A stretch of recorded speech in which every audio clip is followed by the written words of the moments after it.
हर हर महादेव, जय भोलेनाथ। कैसे हो दोस्तों सभी? उम्मीद करता हूँ सब बढ़िया होंगे। आप सभी का आपके अपने चैनल दादी की कहानियों में मैं फिर से एक नई वीडियो में आपका स्वागत करता हूँ दोस्तों। तो दोस्तों, मेरे बारे में तो आपको पता ही होगा, नहीं होगा तो मैं आपको बता देता हूँ कि मेरा नाम शैलेश कुमार है और मैं आपको इस चैनल के ऊपर रहस्यमयी कहानियाँ, पुराणिक कहानियाँ और किसी भी मंदिर का निर्माण कैसे हुआ, उसके पीछे की हिस्ट्री क्या है, उसका इतिहास क्या है और हिंदी से रिलेटेड कहानियाँ मैं आपको बताता रहता हूँ इस चैनल पे दोस्तों। अगर दोस्तों आप इस चैनल पे पहली बार आए हो तो ये कहानी है उसको आप अच्छे से सुनिएगा, समझिएगा और अगर आपको अच्छा लगे तो चैनल को सब्सक्राइब करिएगा ज़रूर दोस्तों। ठीक है दोस्तों, तो आज अपन इस वीडियो के अंदर सीखने वाले हैं, जानने वाले हैं कि जो ओम कालेश्वर मंदिर है, आपको पता होगा ज्योतिर्लिंग जो है कि महादेव जो है उनके 12 ज्योतिर्लिंग है, उसमें से जो चौथे नंबर के जो ज्योतिर्लिंग है वो है ओम कालेश्वर ज्योतिर्लिंग है दोस्तों। अगर आपने अभी तक बाकी की जो 3 ज्योतिर्लिंग है उनके बारे में नहीं देखा तो मैंने उनकी भी हिस्ट्री की जो वीडियो है वो बना रखी है। आप एक बार जाके कमेंट बॉक्स में लिंक चेक करिएगा, आपको मिल जाएगी दोस्तों, है कि नहीं है? तो दोस्तों, अपन आखिरकार जो ये मध्य प्रदेश के अंदर ओमकालेश्वर मंदिर है, ये अपन कहे कि ओमकालेश्वर जो ज्योतिर्लिंग है, ये वहाँ मध्य प्रदेश के अंदर नर्मदा नर्मदा जो नदी है उसके पास में स्थित है दोस्तों। वहाँ पे उसके तट पे ही स्थित है। तो आखिरकार ये वहाँ किस तरीके से इसकी स्थापना हुई, इसका इतिहास क्या है, लोग वह किस तरीके से इसको मानने लगे, यही सारी चीज़ों के बारे में अपन जानने वाले दोस्तों। तो पहले दोस्तों एक बार आप चैनल का इंट्रो देखिए, जाइएगा कहीं नहीं, अपन कहानी शुरू करते हैं दोस्तों।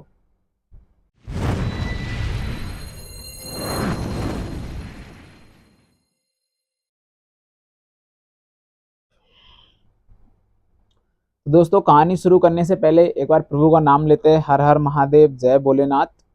कहानी शुरू करते हैं। तो काफ़ी समय पहले की बात है दोस्तों कि एक बार क्या होता है कि जो मुनि जी जो है, अपने नारद मुनि जी, वो क्या करते हैं कि ऐसे ही भ्रमण करते करते क्या होता है कि एक बिंद, जो अपन ने देखा होगा आपने भी कि विंध्याचल जो पर्वत है, विंध्याचल जो पर्वत है, उस पर्वत के ऊपर वो आते हैं दोस्तों। ऐसे भ्रमण करते करते वहां पहुंच जाते हैं। तो वो जो विंध्याचल जो पर्वत है, विंध्य पर्वत जो है, वो क्या है कि अपने नारद जी है उसको बोलते हैं कि मैं सर्वगुण संपन्न हूँ, मेरे पास में सारी चीजें है, मेरे पास धन दौलत सब चीज है, कहे तो मतलब मैं सब चीजों से निपुण हूँ एक तरीके से। यानी कि इस तरीके से एक थोड़ा सा अपन कहना चाहे कि थोड़ा घमंड कह सकते हैं इस चीज को।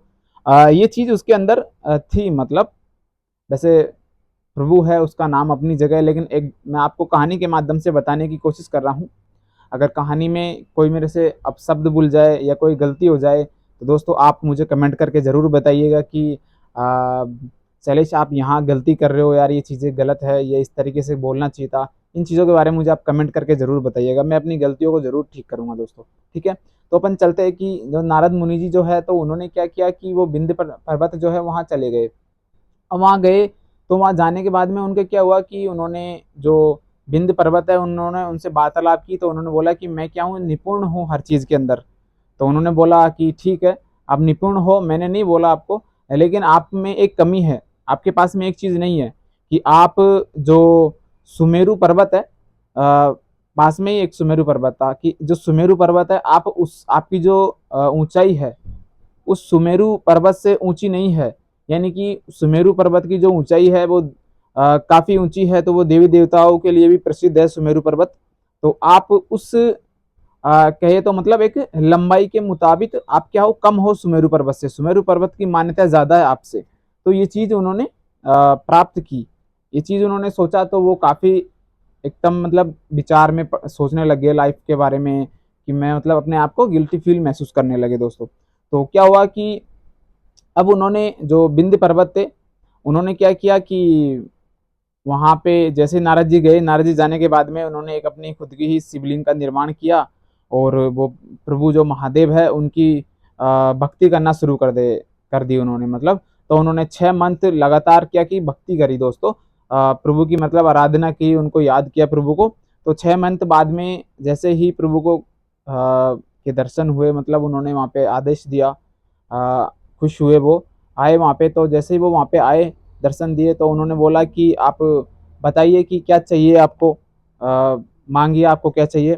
तो वो चीज़ उन्होंने मतलब बोला। तो जैसे ही बिंद पर्वत ने बोला कि प्रभु बस मुझे आप खुश रहूं और मैं अपनी ऊंचाइयों को, मैं अपनी सारी मनोकामनाएं पूरी कर सकूं, ये चीज़ का आप मुझे वरदान दीजिए, कहे तो एक बार के लिए मतलब। तो उन्होंने मतलब प्रभु को वरदान, प्रभु जो है महादेव जी, उन्होंने पर्वत जो है बिंद पर्वत, उसको ये वरदान दिया। लेकिन जिस टाइम पे ये वरदान दिया गया था, तो साथ साथ में ही क्या था कि वहाँ पे बाकी और देव देवता भी, ऋषि मुनि और सब वहीं थे पास में ही, मतलब उसी पर्वत पे थे। तो उन सब ने भी आग्रह किया कि प्रभु आप इस वरदान के साथ साथ आप, हम सब आपसे आग्रह करना चाहते हैं कि आप इसी पर्वत पे विराजमान हो जाइए, यानी कि आप अपने ज्योतिर्लिंग के रूप में यहाँ पे यहीं पे रहिए हमेशा हमेशा के लिए दोस्तों। तो इस तरीके से उन्होंने कहा, तो प्रभु काफी प्रसन्न हुए और मतलब उन्होंने मतलब ज्योतिर्लिंग के रूप में वहां पे वो प्रकट हो गए। तो जैसे ही वो ज्योतिर्लिंग के रूप में वहां पे प्रकट हुए दोस्तों, तो वहां पे क्या हुआ कि सभी देव देवता खुश हुए, उन्होंने अच्छे से पूजन पाठ किया उसका। तो तभी से वहां पे दोस्तों की जो ओमकालेश्वर है, वहां पे 2 ज्योतिर्लिंग है। वैसे जब इनको 12 ज्योतिर्लिंगों में गिना जाता है, तो दोनों को मतलब दोनों को एक ही ज्योतिर्लिंग के रूप में गिना जाता है, लेकिन वहां पे 2 ज्योतिर्लिंग है।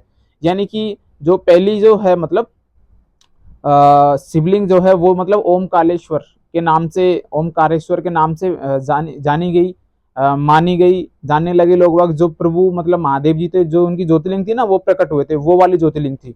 और जो दूसरी दूसरी ज्योतिर्लिंग थी, वो ममलेश्वर के नाम से जानी गई। अब ममलेश्वर के नाम से जो ज्योतिर्लिंग थी, वो कौन सी थी? वो ज्योतिर्लिंग ये थी कि दोस्तों उसमें क्या था कि मतलब जैसे बिंद पर्वत ने जो भक्ति करी थी अपनी, तो उस टाइम पे उन्होंने भी तो बनाई थी ना शिवलिंग। तो वो शिवलिंग थी, वो ममलेश्वर के नाम से जानी गई।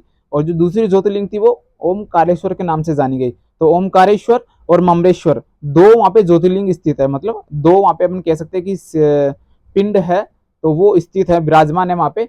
नर्मदा जो नदी है, उस नदी के तट पे ही है दोस्तों वो। तो वहां पे मध्य प्रदेश के अंदर ये ज्योतिर्लिंग है। तो इस तरीके से मतलब ये ओमकारेश्वर जो ज्योतिर्लिंग है, इसकी स्थापना हुई दोस्तों। इस तरीके से प्रभु मतलब वो जो वृंदाचल पर्वत है, उसके ऊपर आके और उन्होंने मतलब अपनी ज्योतिर्लिंग के रूप में वहाँ पे प्रकट हुए, वो रहने लगे। इस तरीके से लोग उसको जानने लगे, ये कहानी है दोस्तों। इस तरीके से जाके और प्रभु वहाँ पे लोग जानने लगे, फेमस हुए, फिर वहाँ पे धीरे धीरे करके मतलब ये 12 ज्योतिर्लिंगों के रूप में गिना जाता है दोस्तों।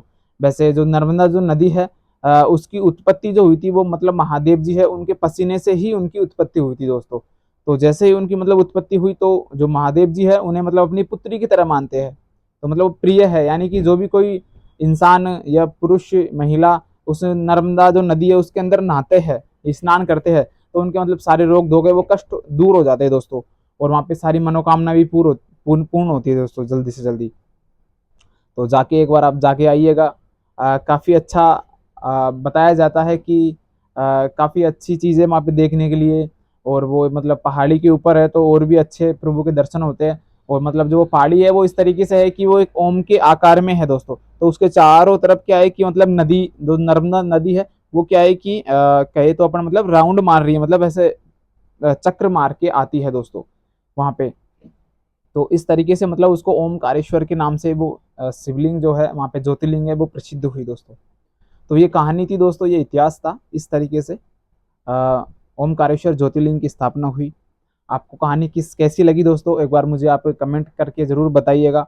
और दोस्तों आपको कहानियाँ अगर अच्छी लग रही हो, तो आप मुझे कमेंट करिएगा दोस्तों, और चैनल को सब्सक्राइब जरूर कर लेना दोस्तों। क्योंकि आप कुछ भी दोस्तों कमेंट करते हो, तो मुझे मोटिवेशन मिलता है कि मैं लाइफ के अंदर कुछ कर रहा हूँ अच्छा। और आप दोस्तों सपोर्ट करोगे तभी जाके दोस्तों मैं आगे बढ़ पाऊंगा दोस्तों। लेकिन ये आपका साथ, आप छोटी सी मेरी फैमिली हो। आपको अगर किसी भी टॉपिक के ऊपर जैसे कुछ कहानी चाहिए हो, तो आप मुझे कमेंट करिएगा दोस्तों। मैं उस टॉपिक के ऊपर अच्छे से रिसर्च करके पढ़ के और फिर मैं आप तक कहानी पहुंचाऊंगा दोस्तों। तो आज की वीडियो में इतना ही दोस्तों। मिलता हूं मैं आपको ऐसी एक और नई कहानी के साथ में। जब तक के लिए दोस्तों अपना ख्याल रखिएगा। और हर हर महादेव, जय भोलेनाथ।